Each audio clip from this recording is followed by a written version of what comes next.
नमः श्रीभ्यः। जय श्री ओम नमः श्रीभ्यः। ओम नमः श्रीभ्यः। ओम जय जय जय नमोस्तु नमोस्तु नमोस्तु। नमो अरिहंताणं नमो सिद्धाणं नमो आयर्याणं नमो वज्रायाणं नमो लोये सव्यसाहूढम्।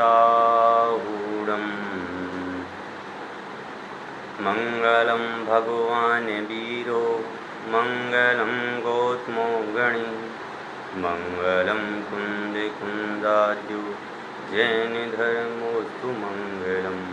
सर्वमंगलमांगल्यं सर्वकल्याणकारिकं विधानं सर्वधर्माणां जैनं जयतु शासनं जैनं जयतु शासनं जैनं जयतु शासनं। हमारी चर्चा विगत दिनों से भारतीय दर्शन में आत्मा के स्वरूप के संबंध में चल रही है, जिसमें हमने संपूर्ण रूप से वस्तु जो व्यवस्था है या जो आत्मा का जो स्वरूप है, उस आत्मा के स्वरूप को अनेक बिंदुओं के माध्यम से अपन ने चर्चा की है। आज जो है समानता और असमानता की बात करके आज दो दर्शनों की बात करेंगे अपन। एक का नाम है बौद्ध दर्शन और दूसरे का नाम है चारवाक दर्शन।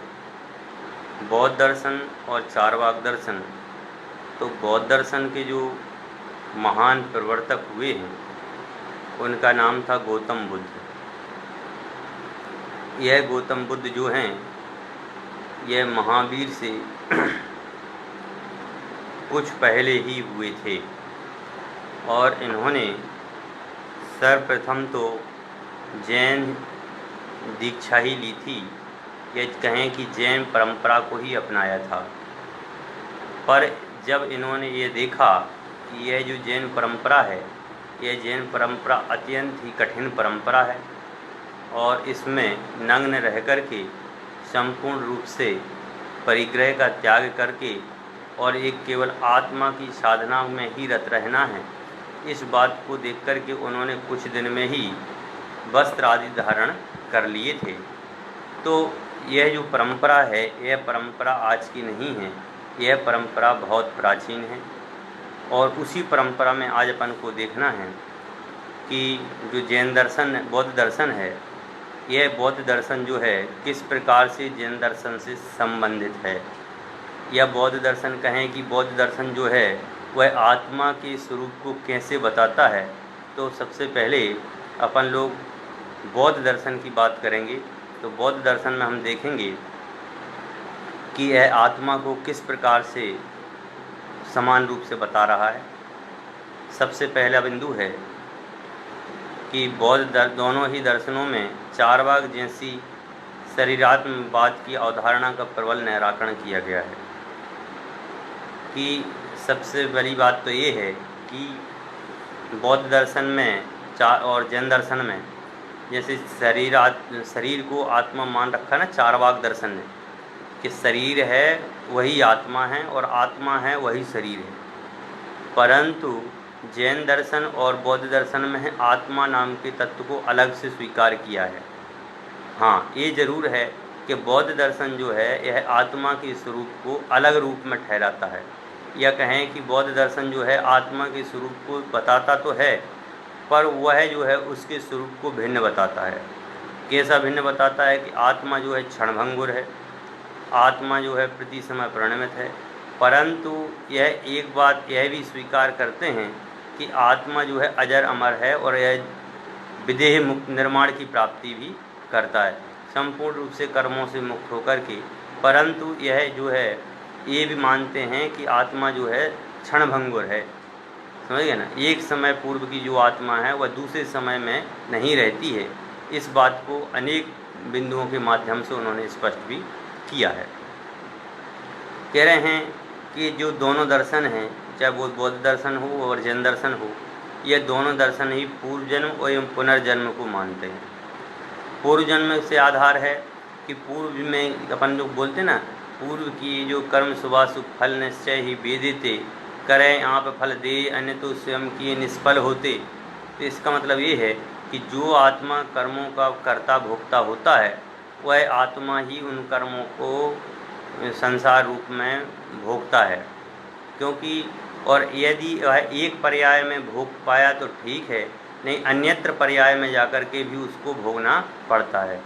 तो इस बात को जैन दर्शन और बौद्ध दर्शन दोनों दर्शन इस बात को स्वीकार करते हैं कि भाई जीवन में कोई भी कार्य यदि आप करते हैं, किसी प्रकार से भी यदि आप कार्य करते हैं, तो वह कार्य जो हो रहा है उस कार्य के लिए बताएंगे कि भैया आपको तो अभी नहीं भोग पाया, अगले भाव में भोगना पड़ेगा। तो इसका मतलब ये है कि जैन दर्शन और बौद्ध दर्शन दोनों ही एक तो शरीर को आत्मा नहीं मानते हैं, दूसरी बात पूर्व जन्म और पुनर्जन्म को यह स्वीकार करते हैं। जैन धर्म भी पूर्व जन्म को स्वीकार करता है और बौद्ध दर्शन भी पूर्व जन्म और पुनर्जन्म दोनों को ही स्वीकार करता है। दोनों ही दर्शन दुख से मुक्ति का उपाय बताते हैं और अशुभ क्रियाएं जो हैं उन अशुभ क्रियाओं को छोड़ने की बात करते हैं। जैन दर्शन है वो प्रमुख रूप से बोलता ही है कि भाई जितने भी प्रकार के राग द्वेष आदि के परिणाम हैं कि यह मेरा, यह मेरा, यह मेरा नहीं, ये मेरा नहीं, ये तुम मेरे ही नहीं, समझ गए ना। यह कहता है भाई मेरे को आपसे कोई मतलब नहीं है। तो जैन दर्शन में इस बात को बिल्कुल छोड़ दिया जाता है। जैन दर्शन बिल्कुल स्वीकार ही नहीं करता। जैन दर्शन बोलता है भैया करने धरने वाला आप कौन हैं और करने धरने वाला ऐसे कैसे हो सकता है, हैं?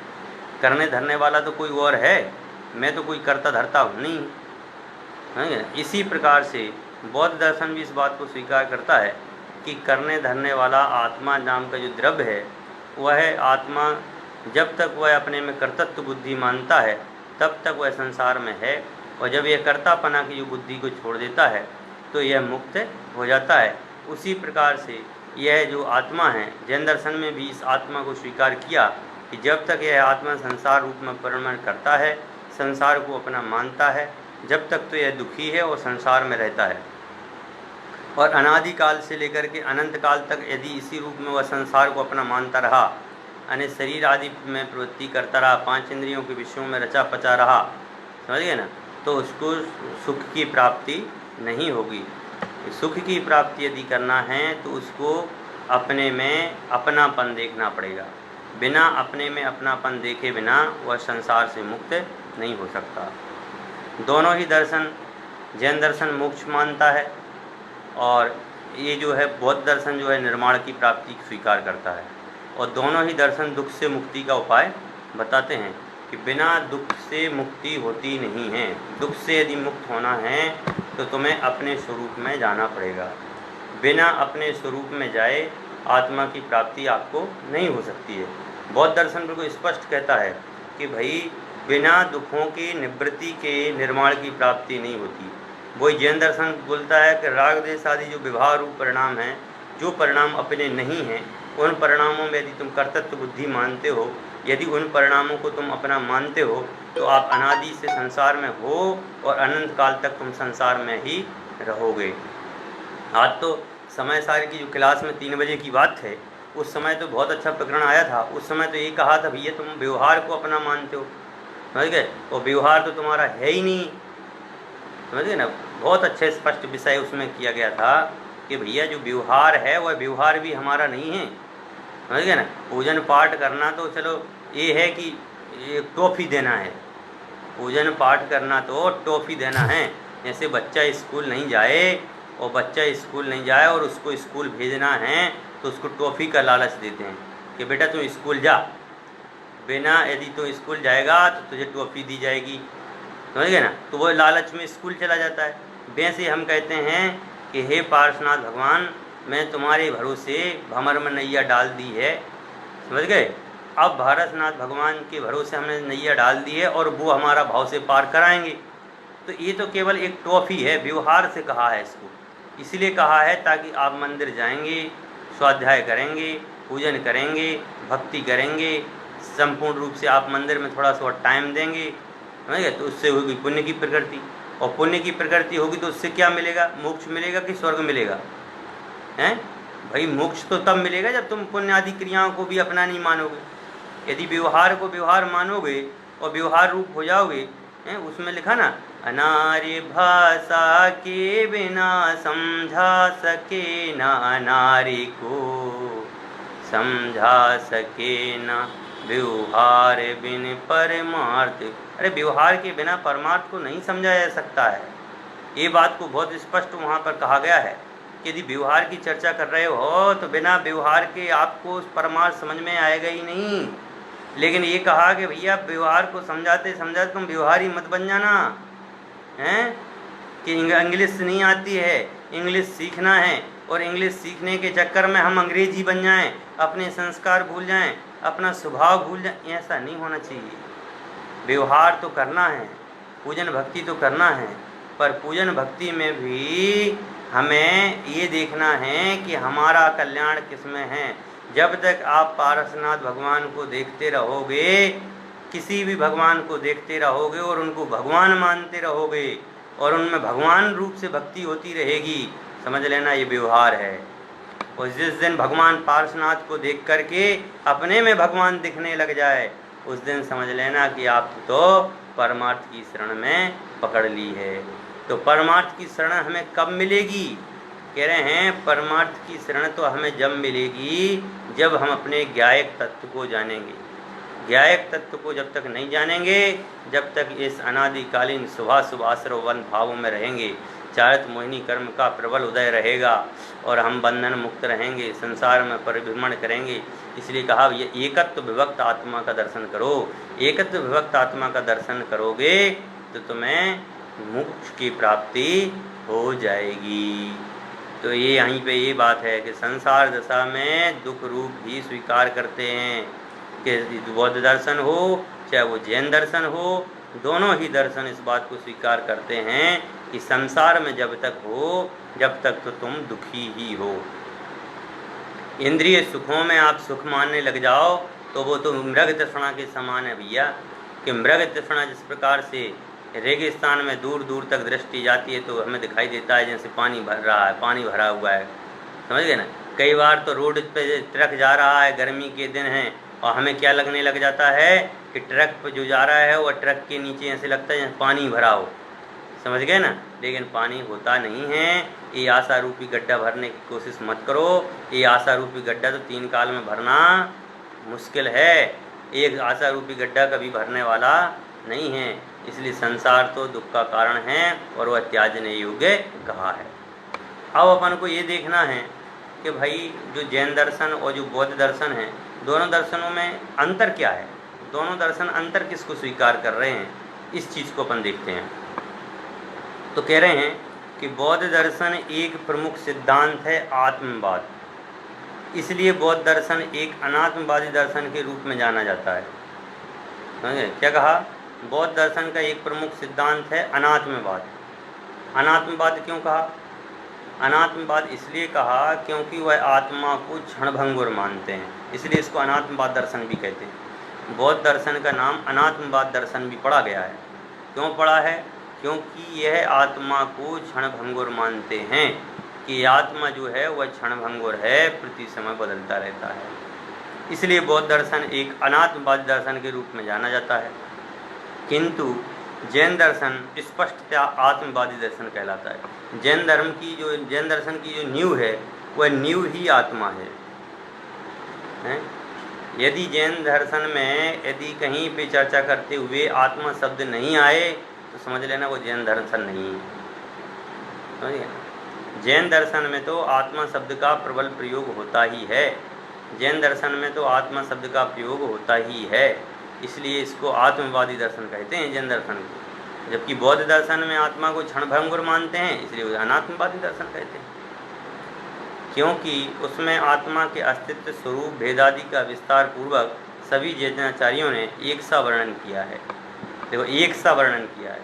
आज तक हमारे जितने तीर्थंकर हुए हैं या भविष्य में जितने होंगे वो सभी अनेकांत और शादवाद रूप शैली में ही कथन करते हैं, और वो अनेकांत और शादवाद रूप शैली में जो उनके गणधर हैं वह उसको स्वीकार करते हैं और स्वीकार करने के बाद उसको लिपिबद्ध क्रिया करते हैं। तो कहने का मतलब ये है कि जितने भी दर्शन हैं, मतलब जितने भी मतलब सिद्धांत हैं जैन धर्म के, वह सारे के सारे सिद्धांत वह एक ही बात को मानते हैं, वह है आत्मा। जैन दर्शन का कोई सा भी आचार्य यदि बात करता है, वह आचार्य भी यदि बात करता है तो वह आत्म तत्व की ही बात करता है। इसलिए आत्मा को यहाँ पर प्रमुख रूप से कहा गया है। दूसरी बात, बौद्ध दर्शन में आत्मा सत्य वस्तु ना होकर काल्पनिक मात्र है। क्या कहा कि कल्पना है, सत्य नहीं। जैसे जैन दर्शन में है ना, उत्पाद व्यय भैरव ध्रुवयुक्तम सत, कि आत्मा का कभी नाश नहीं होता है, वह सत्स्वरूप है। जिसमें उत्पाद व्यय ध्रुवपना होता है वह द्रव्य है, और द्रव्य का कभी नाश नहीं होता है। 6 द्रव्यों के नाश नहीं होते हैं, और चेतन द्रव्य का भी कभी नाश नहीं होता है। तो लेकिन यहाँ पे कह रहे हैं कि आत्मा सत्य वस्तु ना हो, सत्य नहीं माना उन्होंने तो केवल एक काल्पनिक वस्तु है। अथवा रूप, वेदना, संज्ञा, संस्कार एवं विज्ञान, इन 5 स्कंधों के अतिरिक्त कुछ नहीं है। समझिए ना, मतलब जैसे अपन कहते हैं ना, उद्गल, रस, स्पर्श, रस, गंध, वर्ण, इन 5 चीज़ों के अलावा दुनिया में कोई चीज़ दिखाई नहीं देती है। तो उन्होंने भी इस बात को माना कि यह रूप, वेदना, संस्कार इत्यादि के द्वारा, यह 5 स्कंधों के द्वारा बना हुआ है। परंतु ऐसा जैन दर्शन में नहीं है। अपितु आत्मा एक स्वतंत्र सत्य चेतन स्वरूप है। रूपादि तो पुद्गल के हैं। आ गई ना बात, कि जैन दर्शन रूपादि को अपनी प्रवृत्ति मानते ही नहीं है। जैन दर्शन इस चीज़ को मानते ही नहीं है, स्वीकार ही नहीं करता है। जैन दर्शन तो इस बात को मानता है कि भैया जो आत्मा है वह आत्मा अनादि सत्ता स्वरूप है। आत्मा अनादि से है और अनंत काल तक रहने वाला है। इसमें कहीं पर भी कोई घट या बढ़ हुआ नहीं है और ना ही कभी होगा। ऐसा जो है यह जैन दर्शन स्वीकार करता है कि आत्मा तो चैतन्य मूर्ति है, अनादि से है और अनंत काल तक रहने वाली है। मतलब में जिसका ना तो प्रारंभ हो और ना जिसका अंत हो, ऐसे वह आत्मा अनादि से है। और कैसी है कि आज तक कभी खराब नहीं हुई, आज तक कभी गंदी नहीं हुई। निगोद में रही तो भी आत्म रूप में रही, संसार में रही तो भी आत्म रूप में रही, नरक गति में गई तो भी ज्ञायक रूप में रही, त्रियंच में गई तो भी ज्ञायक। मतलब में आत्मा जो है कहीं पर भी गई है, वहाँ पर भी वह अपने आप में ज्ञायक रूप से ही रही है।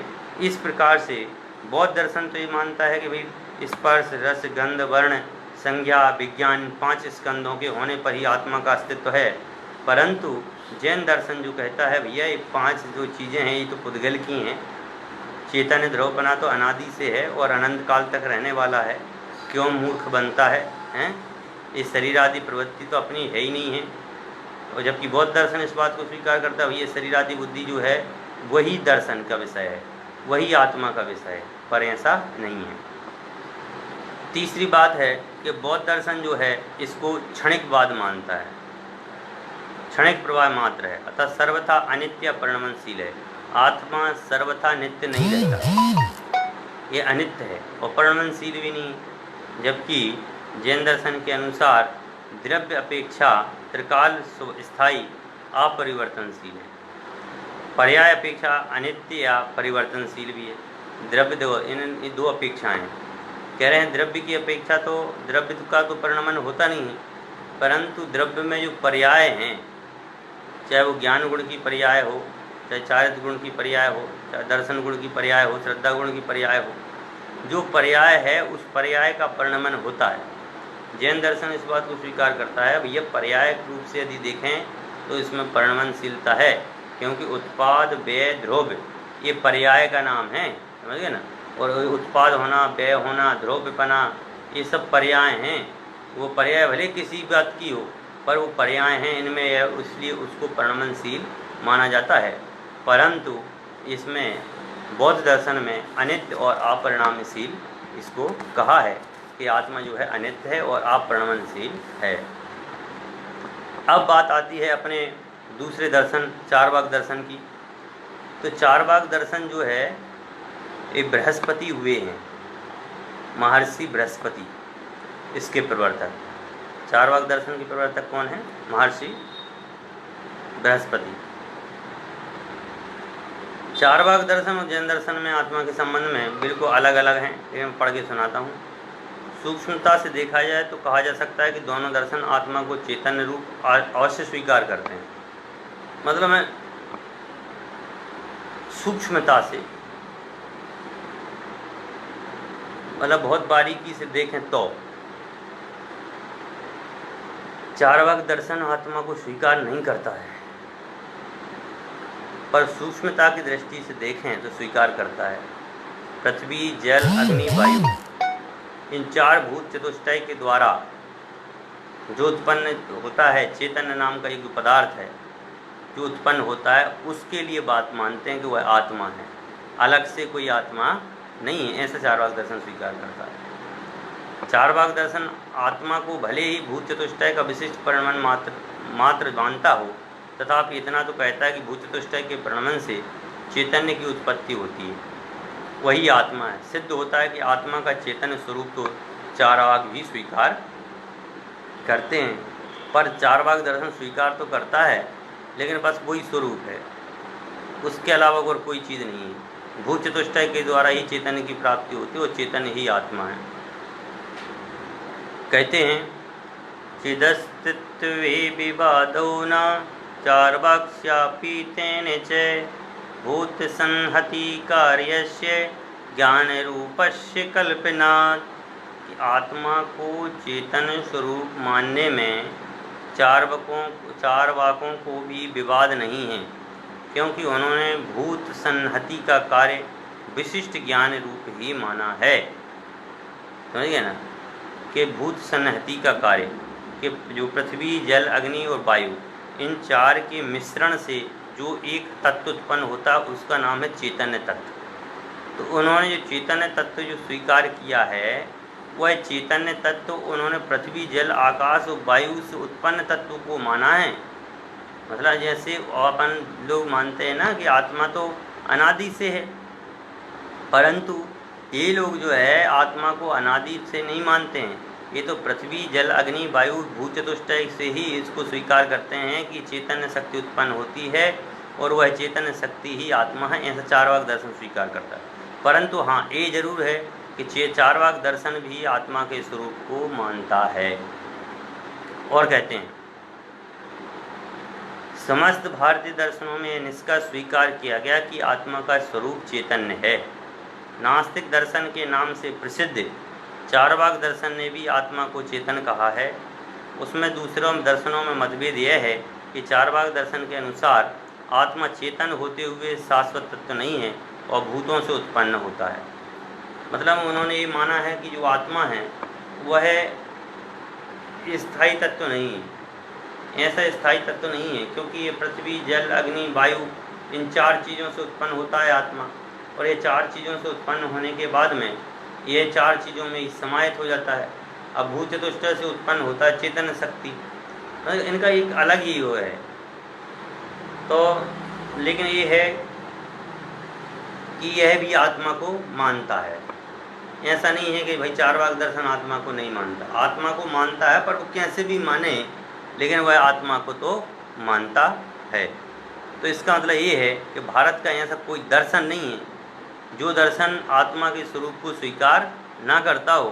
भारत के सभी दर्शन आत्मा के स्वरूप को स्वीकार करते हैं, और ये बहुत अच्छी बात है कि आत्म दर्शन मतलब आत्मा का दर्शन करने वाला जो स्वरूप है या जो अपन लोग संस्कार जिनको कहते हैं, वह संस्कार आत्मा को मानने पर ही होते हैं, बिना उसके नहीं होते हैं। अब बात आती है कि भाई दोनों दर्शनों में असमानता क्या है। चारवाक दर्शन में और जैन दर्शन में जो अपन ने अभी समानता की बात की, अब जैन दर्शन में और चारवाक दर्शन में दोनों में समानता नहीं है। वह क्या है कि चारवाक दर्शन नास्तिक एवं अनात्मवादी दर्शन के रूप में विख्यात है। एक बात, इसको अनात्मवादी क्यों कहते हैं ये भी सुन लीजिए, क्योंकि यह आत्मा को अलग से आया हुआ मानते हैं। यह आत्मा को अनादिपन से नहीं मानते, ये मानते हैं कि भैया जो चार प्रकार के भूत चतुष्टय हैं, पृथ्वी, जल, अग्नि, वायु, इनसे यह आत्मा उत्पन्न होता है और इनमें ही यह आत्मा विलीन हो जाता है। समझ गए ना? इसलिए कह रहे हैं यह नास्तिक है, आत्मा को नहीं मानने के कारण से नास्तिक है, अनात्मवादी दर्शन कहा गया है। किंतु जैन दर्शन जो है आस्तिक है और आत्मवादी दर्शन कहलाता है। अब यहाँ पर कई लोगों की अपेक्षाएं होती हैं, कई लोगों को ये बात समझ में नहीं आती है, कहते हैं जैन दर्शन तो नास्तिक है। किस अपेक्षा से नास्तिक है, समझिए ना, मैं बताता हूँ।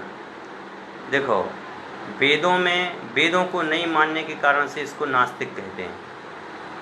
तो मैं भी इस बात को कहता हूँ कि वेदांत दर्शन भी जो है नास्तिक दर्शन है। क्यों? वह आगम को नहीं मानता है और त्रिपिटक को भी नहीं मानता है, बौद्ध दर्शन के ग्रंथ को भी नहीं मानता है और जैन दर्शन के भी ग्रंथ को नहीं मानता। तो जैन दर्शन और बौद्ध दर्शन की अपेक्षा से वेदांत दर्शन भी नास्तिक दर्शन है। यदि वह जैन दर्शन नास्तिक है तो वेदांत दर्शन भी नास्तिक है। इस बात का बहुत अच्छे से समझने की आवश्यकता है। समय जब रहेगा तब मैं इस बात को समझाऊंगा। दूसरी बात है कि चारवाक दर्शन आत्मा नामक किसी वस्तु के अस्तित्व को स्वीकार ही नहीं करता है, किंतु जैन दर्शन न केवल आत्मा के अस्तित्व को स्वीकार करता है अपितु उसके समर्थन में अटक बहुत सारी युक्तियां भी प्रस्तुत करता है। जैन दर्शन के तो ऐसा कोई ग्रंथ नहीं है, जैन दर्शन का ऐसा कोई ग्रंथ नहीं है। अरे एक ग्रंथ तो समय सार जी नाम का ग्रंथ है, वह ग्रंथ तो इतना महान ग्रंथ है कि शुरू से लेकर के एंड तक आत्मा का ही स्वरूप का वर्णन है। आगम कोई सा भी उठा लीजिए, पंच परमागम में से कोई सभी में आत्मा का स्वरूप भरा हुआ है। अरे जैन दर्शन का कोई सा भी शास्त्र ले लीजिए, उसमें भी आपको आत्मा का दर्शन होगा। लेकिन चारवाक दर्शन जो है आत्मा को अस्तित्व रूप में स्वीकार नहीं करता है, इसलिए इस दर्शन को नास्तिक दर्शन कहते हैं। चारवाक दर्शन शरीर को आत्मा मानता है, लेकिन जो जैन दर्शन है वह शरीर को अचेतन जड़ पुद्गल कहकर आत्मा को उससे अत्यंत भिन्न चेतन स्वरूप स्वीकार करता है। समझिए ना, क्योंकि जो बौद्ध चारवाक दर्शन है वह चारवाक दर्शन कहता है ये जो आत्मा है ना, वह आत्मा जो है जड़ है। तो क्या मानता है? आत्मा को जड़ मानता है। चारवाक दर्शन इस बात को स्वीकार ही नहीं करना चाहता। क्यों? क्योंकि पृथ्वी जल अग्नि वायु जो है यह जड़ हैं और इनसे उत्पन्न होने वाला जो जीव तत्व है वह भी जड़ है। तो इस प्रकार से जो जड़ हैं ये दोनों जड़ हैं और दोनों जड़ होने के कारण से आत्मा को भी ये जड़ रूप में मानते हैं।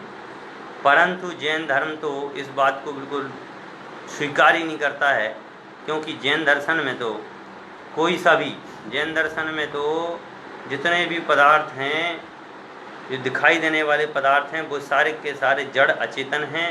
और जो नहीं दिखता है, जो ज्ञायक रूप में आत्मा रूप में विद्यमान रहता है, जो ज्ञायकपने रूप रहता है, वह आत्म तत्व है। इस बात को जैन दर्शन स्वीकार करता है। अचेतन को तो स्वीकार ही नहीं करता है, राग आदि बुद्धि को तो वह स्वीकार ही नहीं करता है। वह तो ये मानता है भैया कि चेतन तत्व है, बस वही सब कुछ है।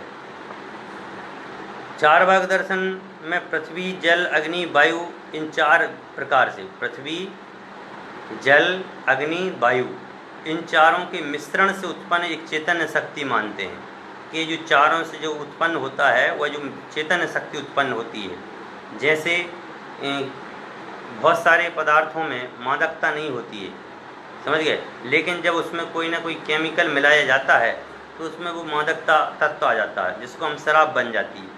केवल एक पदार्थ में मादकता नहीं होती है। उसी प्रकार से कहते हैं कि पृथ्वी जल अग्नि वायु इन चारों के मिश्रण से एक चेतन नाम की सत्ता उत्पन्न होती है, जिसको उत्पन्न होता है। किंतु जैन ग्रंथों में उसका संयुक्त निराकरण किया गया है कि आत्मा को इन चारों भूतों से भिन्न एक चेतन तत्व स्वीकार किया है। आत्मा जो जैन दर्शन कहता है पृथ्वी जल अग्नि वायु ये तो जो है अचेतन हैं और आत्मा जो है चेतन द्रव्य है, और चेतन द्रव्य तो इन सब से भिन्न है और वह तो जल से भिन्न कमल की तरह चमकने दमकने वाला है। वो मतलब इस बात को बहुत स्पष्ट करते हैं। चारवाक दर्शन को स्वीकार करना ही नहीं चाहता। चारवाक दर्शन कहता है भैया भूत चतुष्टय से ही आत्मा उत्पन्न होता है, परंतु जैन दर्शन कहता है यह तो अनादि से है और अनंत काल तक रहने वाला है। और अधिकतर दर्शन जैन दर्शन की भांति हैं और जैन दर्शन की तरह ही निराकरण भी करते हैं और जैन दर्शन की तरह स्वीकार करते हैं।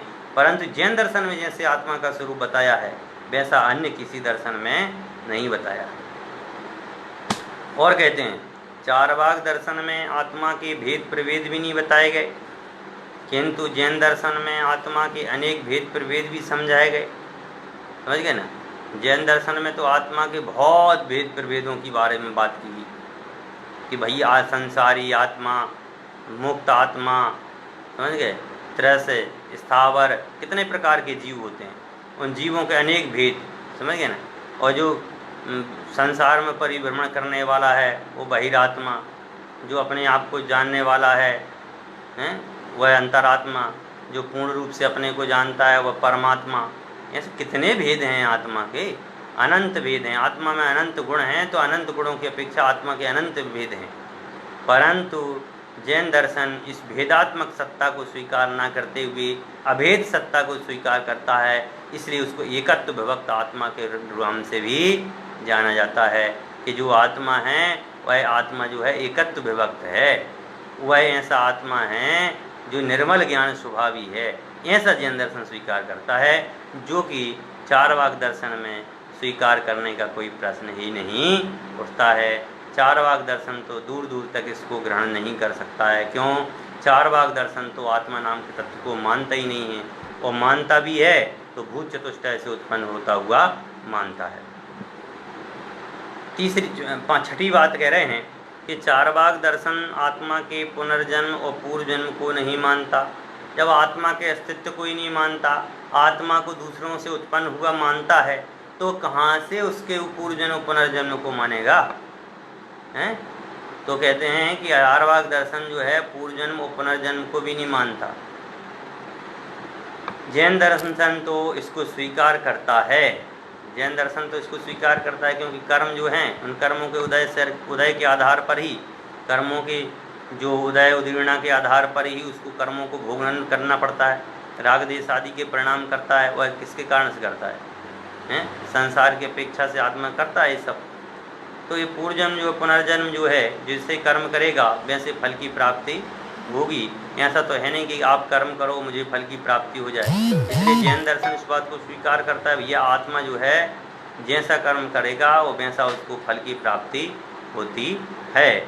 इसलिए पूर्वजन्म और पुनर्जन्म जो है आत्मा के कारण से ही माना गया है। फिर उसके बाद कहते हैं कि चारवाक दर्शन तो पुण्य और पाप को भी नहीं मानता है। क्यों? चारवाक दर्शन जैसा कोई दर्शन ही नहीं है। चारवाक दर्शन शुद्ध बोलता है, खाओ पियो और मौज करो और घी भी उधार में खाओ। समझ में आया? यदि घी भी कहीं मिले पीने के लिए तो उधार में खा लो। क्यों?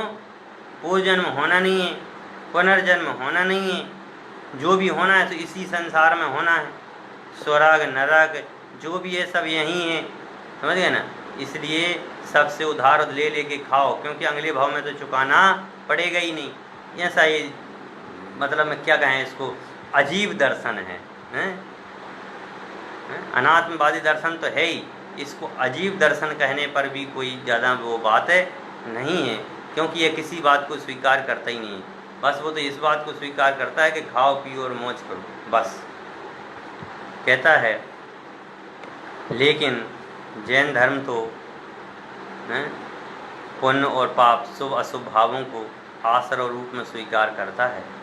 जैन दर्शन तो इस बात को पूर्ण रूप से स्वीकार करता है कि यदि आपने कर्म यदि अच्छे नहीं किए या अच्छे कर्म किए हैं तो इसका फल जो है या तो इसी पर्याय में प्राप्त हो जाएगा या तो अगले भाव में आपको जाकर के प्राप्त करना पड़ेगा। लेकिन ऐसा अन्य दर्शन स्वीकार नहीं करते हैं। कह रहे हैं कि चारवाक दर्शन के अनुसार मोक्ष नाम की कोई चीज़ ही नहीं होती है। मृत्यु का दूसरा नाम मोक्ष है जो अभावात्मक है, किंतु जैन दर्शन में आत्मा की पूर्ण शुद्ध दशा का नाम मोक्ष होता है जो सद्भावात्मक है। ये भी कितनी बड़ी बात है, वास्तव में बड़ी कभी हुई बहुत हंसी आती है।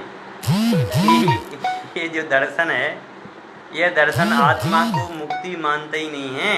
समझ गए ना। आत्मा कह रहा है कि चारवाक दर्शन कहता है कि आत्मा में मोक्ष नाम की कोई चीज़ ही नहीं है।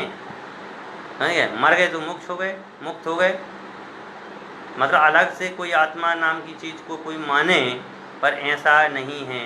परंतु जैन दर्शन तो बोलता है भैया अच्छे कार्य करते हुए सद्भावों के द्वारा, सद्भावों के द्वारा मोह राग देश की प्रवृत्ति हटती है, और मोह राग देश की प्रवृत्ति हट करके जब वह आत्मस्वरूप की ओर होती है तभी जाकर के मोक्ष की प्राप्ति होती है, तभी जाकर के हमें सच्चा सुख की प्राप्ति होती है, नहीं तो हमें सच्चे सुख की प्राप्ति नहीं होती है। चारवाक दर्शन में मोक्ष का कोई वर्णन नहीं किया, किंतु जैन दर्शन में मोक्ष का बहुत अच्छा सा वर्णन है, क्योंकि यहाँ तो बताया भी गया है कि सम्यक दर्शन ज्ञान चरित्राणि मोक्ष मार्गः, कि सम्यक दर्शन, सम्यक श्रद्धा, सम्यक ज्ञान, सम्यक पने से श्रद्धापूर्वक जानना, और श्रद्धापूर्वक जानने के बाद में उसी में लीन हो जाना, उसका नाम है मोक्ष। तो इस प्रकार से आज अपन ने जो है कम समय में बहुत अच्छे से अपन ने आज देखा है। कल से जो है भारत की जितने भी बाद वाले दर्शन हैं, बाद वाले दर्शन समझ रहे हैं ना आप, भूतात्मवाद, देहात्मवाद, अनात्मवाद, इंद्रियावाद, क्षयोपसंवाद, जो भी भारत के जितने भी बाद वाले चीज़ें हैं उन सब की चर्चा अपन कल से अनेक प्रकार के वादों की चर्चा करते हुए, अनेक प्रकार से स्वरूपों की चर्चा करते हुए कल से अपन एक वाद की चर्चा यहाँ से प्रारंभ करेंगे। इसलिए नया विषय है और इस नए विषय को एक या दो प्रवचन में ही पूरा करने की कोशिश करेंगे, क्योंकि अपन के पास विषय बहुत है और समय बहुत कम है, क्योंकि अभी लॉकडाउन है, कॉलेज बंद है, इसलिए अपन इसको चला रहे हैं। बाकी अपना तो एक समय सार ग्रंथ पर ही अपनी चर्चा चल रही है और वो मुख्य है। जब टाइम नहीं रहेगा तो समय सार की क्लास तो रहेगी।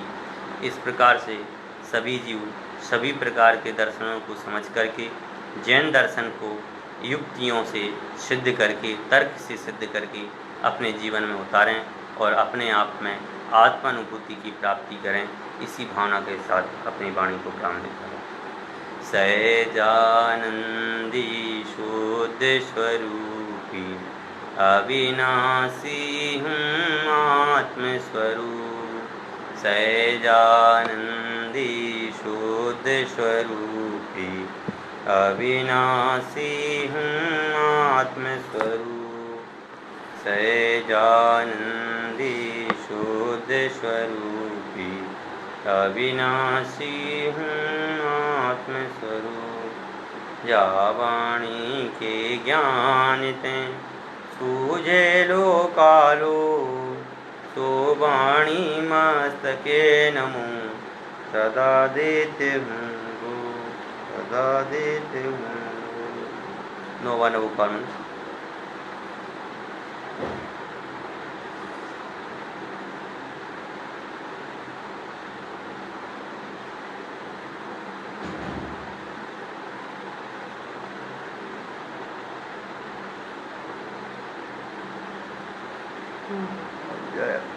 बोले द्वादशांग जन्माणी माता की जय, समस्त वितरागी संतों की जय, बोले जैन धर्म की जय, समस्त साधर्मी जनों को जय जिनेन्द्र, जय जिनेन्द्र, जय जिनेन्द्र।